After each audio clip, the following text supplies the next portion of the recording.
This is how to add a custom image to your YouTube video. Now, upload a video. Go ahead and select a video. Once you select a video, don't forget this custom image helps you in in YouTube ranking. This is a video I've selected. Then click on that plus please to add a custom image. In case you are looking for the app to do your YouTube custom image, Canvas has a YouTube thumbnail that can help you. So this is my own custom image. Once I select it, then you add it to it. That is how to add a YouTube custom image. It will help you in your business. It will help you in your YouTube video. It will make your YouTube video rank very, very well, and you'll be able to get more views. You know, when you add a custom image that is very, very catching, your viewers will be able to watch your video, and it will catch their attention. They'll be able to watch your video.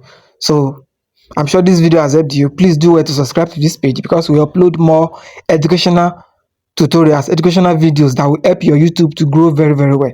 Make sure you subscribe to this page, and any issue you are facing on your YouTube, remember to drop it on the comment box. See you next time.